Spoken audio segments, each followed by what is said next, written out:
কাল বিকাল 5টায় আমি মিরপুর 1-এ অপেক্ষা করব। আচ্ছা। আমি যেই শার্টটা দিয়েছি সেটা পরে আসবা কিন্তু। হুম। আর শোনো, বলো। রিক্সা করে আসবা। আচ্ছা ঠিক আছে। আমি রাখছি এখন, রাতে কল দেব।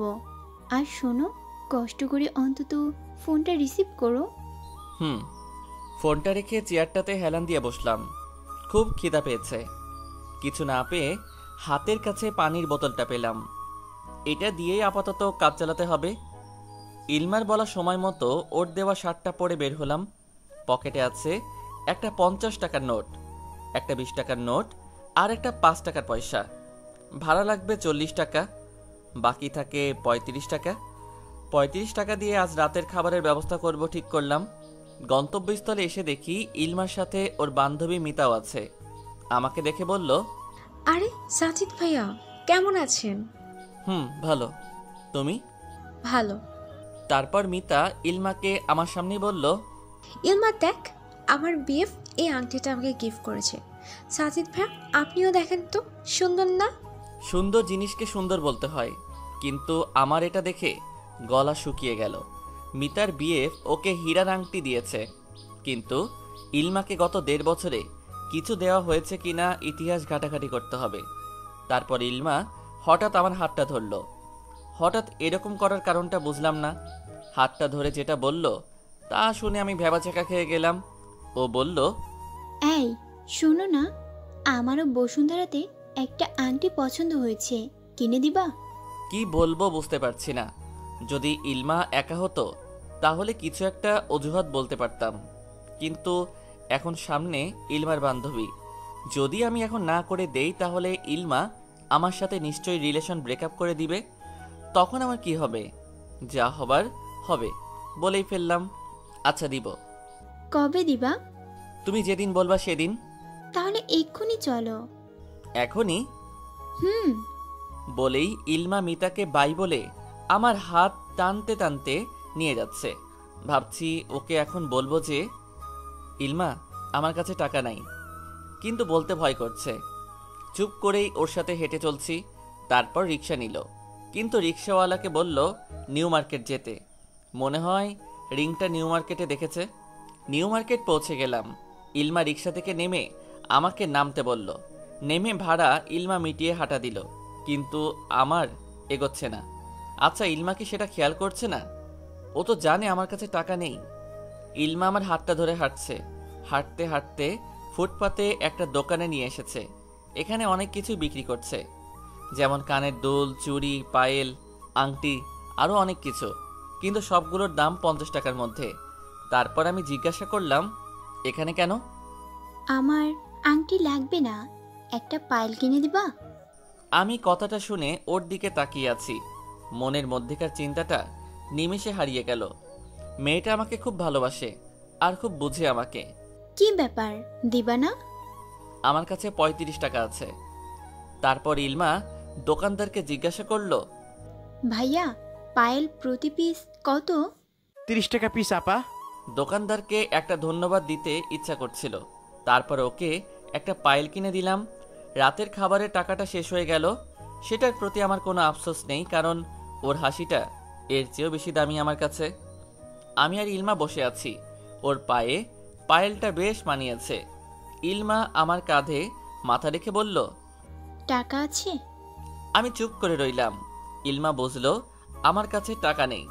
তারপর ও ওর ব্যাগ থেকে 2000 টাকা দিয়ে বলল, এটা রাখো।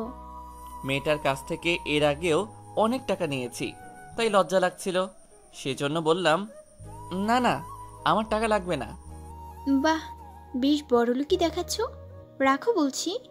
কথাটা একটু ধমক দিয়েই বলল, তাই না করতে পারিনি। আজ 2 দিন যাবৎ ইলমা আমাকে কল দিচ্ছে না। কেন দিচ্ছে না সেটা জানি না। আর ফোনে টাকাও নাই যে ফোন দিয়ে জানবো। ওর দেওয়া 2000 টাকা দিয়ে আগের পাওনা মিটিয়ে ফেলেছি। হঠাৎ ফোনটা বেজে উঠল। ইলমা কল দিয়েছে।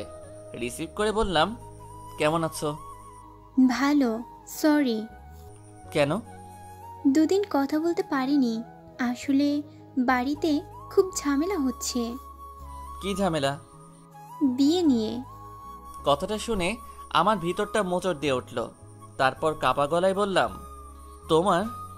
ও কিছুক্ষণ চুপ করে আছে, তারপর বলল, সামনের শুক্রবার বিয়ে। আমি চুপ করে আছি, কথা বের হচ্ছে না মুখ দিয়ে। ইলমা তারপর বলল, কাল একটু শেষবারের মতো দেখা করতে পারবে? কোথায়? যেখানে সব সময় করি। আচ্ছা বলেই ফোনটা রেখে দিলাম। হঠাৎ করে খেয়াল করলাম আমার হাতের উপর এক ফোঁটা পানি পড়ল। ছাদের দিকে তাকালাম কিন্তু পানি দেখলাম না। অতঃপর বুঝতে পারলাম আমার চোখের পানি এটা। পালিয়ে যেতে পারবে? আমি আর ইলমা বসে আছি। ওর কথার উত্তর দিতে গিয়ে মনে পড়ল আমি আজ দুপুরে খাইনি। দুপুরে খাওয়ার জন্য যে টাকাটা রেখেছিলাম সেটা দিয়ে চাকরির জন্য আবেদন করে ফেলেছি। বেশ ভালো একটা চাকরি, যদি ভাগ্য ভালো থাকে হয়তো আবারও বাবার সামনে যেতে পারবো, আর ইলমাকেও নিজের করে নিতে পারবো। আসলে বাড়ি থেকে বাবার সাথে একবার কথা কাটাকাটি হয়, তখনই বাবার উপর রাগ করে এসে পড়ি। বলে এসেছি যেদিন চাকরি পাবো তখনই যাব ওদের সামনে। তারপর থেকেই আমি আলাদা থাকি। এখন প্রায়ই আম্মু আমাকে কল করে বলে ফিরে যেতে, কিন্তু আমি যাই না। তাই এই মুহূর্তে ইলমার প্রতি আমার ভালোবাসা প্রকাশ করে ওর কষ্ট বাড়িয়ে দিতে চাই না। ভালোবাসা হয়তো এখন খুব জমে আছে, কিন্তু যখন অভাব আমাদের ভালোবাসায় প্রবেশ করবে তখনও বলবে আমাকে বিয়ে করে সে নিজেকে খুন করে ফেলল। কি হলো, চুপ করে আছো যে? ইলমার ডাকে কল্পনা কাটিয়ে বললাম, না। কথাটা হয়তো ইলমা আমার কাছে আশা করেনি। এরকম কথা শুনে ইলমা আর কিছু বলল না। টানা 5 মিনিট 33 সেকেন্ড নীরবতা পালনের পর আমি উঠে দাঁড়ালাম। এখানে আর থাকা যাবে না, টিউশনে যেতে হবে। টিউশনে গেলে হালকা পাতলা নাস্তা দেয়। তাই ইলমাকে বললাম, বাবা মা যার সাথে বিয়ে দিচ্ছে তাকে নিয়ে সুখী হও, ভালো থেকো। কথাটা বলেই চলে আসি সেখান থেকে। ইলমার চোখের জল দেখতে হবে সেজন্য নয়, আসলে আমার চোখের জল লুকাতে হবে। আমাকে অনেক অনেক স্বার্থপর হতে হবে। কাল ইলমার বিয়ে। আজ সকালে আমি ওই চাকরিটার ইন্টারভিউ দিয়ে এসেছি। চাকরি হয়ে গেছে। চাকরিটা পেয়েই আম্মুকে জানাই। তারপর ইলমাকে কল দেই, কিন্তু ও রিসিভ করেনি। ভেবেছিলাম চাকরিটা যেহেতু হয়েই গেছে এখন ওকে নিয়ে পালালেও সমস্যা নেই, কিন্তু ইলমা আমার ফোনটা রিসিভ করলো না। হয়তো অভিমান করেছে আমার উপর। তাই আমি এখন দাঁড়িয়ে আছি ওদের বাসার সামনে, ঠিক ওর রুমের বারান্দা বরাবর। প্রায়ই এখানে আসি ওকে দেখতে। আজও দেখার খুব ইচ্ছা হচ্ছে, কিন্তু দেখতে পাচ্ছি না। অতঃপর দেখলাম বারান্দাতে ইলমা এসেছে, আমাকে দেখে তাকিয়ে আছে। আমি ইশারা করে বললাম, ফোনটা ধরো, কিন্তু ও বারান্দা থেকে চলে গেল। ফোন দিলাম কিন্তু ধরল না।